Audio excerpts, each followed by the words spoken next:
All right, on the phone right now, we have Steve the Savage Sumpter. Steve, you are the current light heavyweight title holder here in Massachusetts. Is that correct? Yes, sir. That's correct.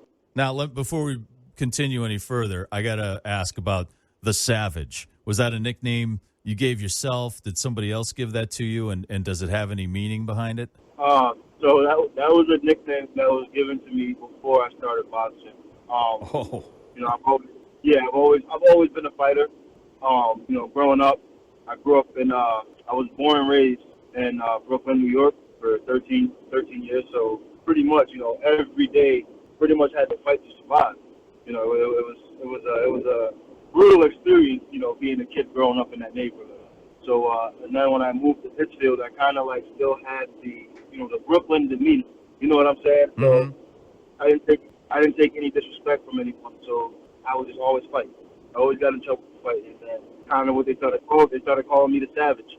Well, you've been able to turn that into a career so far with boxing. Absolutely. You're 8-0 right now, and you moved to Pittsfield, and from what I've been reading, Western Massachusetts has a pretty fertile boxing scene. And when you go into fight, like you're taking on James the Pitbull Perkins on Saturday night, Pandemonium at the Palladium, also undefeated. So this should be a great bout. He's from Lynn. Yep. When you're fighting guys from Eastern Mass, is there some kind of, like, you know, for lack of a better expression, chip on your shoulder? You feel like, hey, you got to notice us because you don't pay it. Because Western Mass, I'm familiar, I have family out there and stuff, doesn't get a lot of attention in general, let alone for boxing. So do you go into fights with guys from Eastern Mass with a little chip on your shoulder? Honestly, I don't. To me, it doesn't matter where you're from. I mean, yeah, absolutely, Western Mass is absolutely slept on. But I don't care if you're from Eastern Mass, Central Mass, Western Mass. If you're standing in front of me, I always have a chip on my shoulder because you're just another guy standing in my way.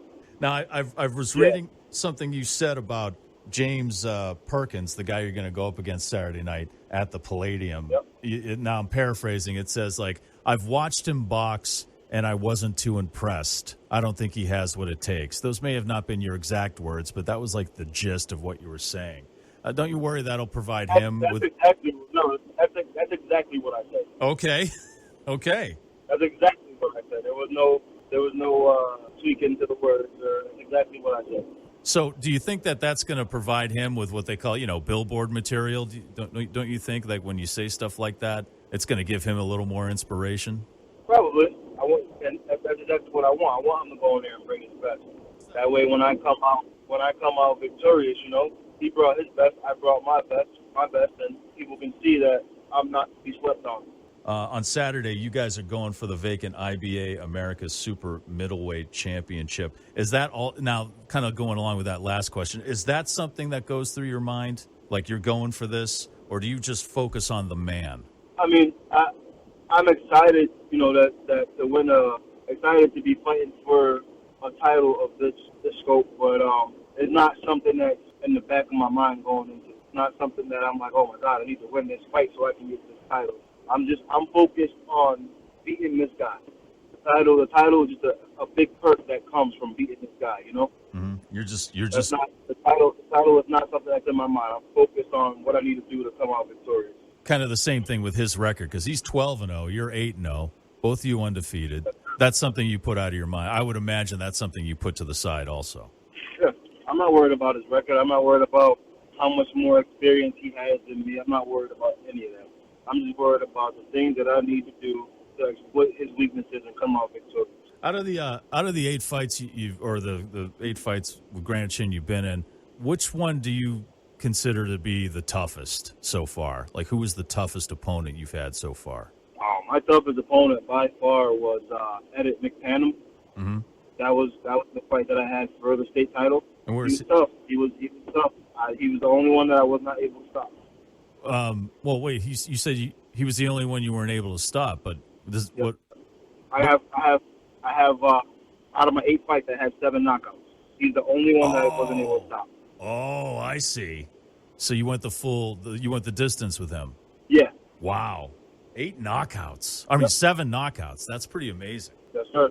Listen, Steven, we're looking forward to seeing Pandemonium at the Palladium. It's going to be a great night of fights. of boxing here in Worcester, and the Palladium's a fun place to do that. Have you ever fought at the Palladium before? I've never fought there, but I was there back in March. My brother fought there back in March. Okay, so you're familiar with the venue and stuff. Absolutely. Is that another thing that matters when you're going into a bout? Do you take the venue into consideration, or is it still just focus on the man? No, that's out of my mind. I'm not focused on the venue. I'm not focused on the crowd. I'm not focused on anything but the guy that's in front of me. Sometimes I'm just like so locked in that I can't hear my cornerman yelling. All right. Well, listen, we're looking forward to this to the event on Saturday. Pandemonium at the Palladium here in Worcester. Tickets are still available. Steve the Savage Sumpter out of Pittsfield, Massachusetts. Good luck, my friend, and we'll see you on Saturday. Absolutely. Thank you so much.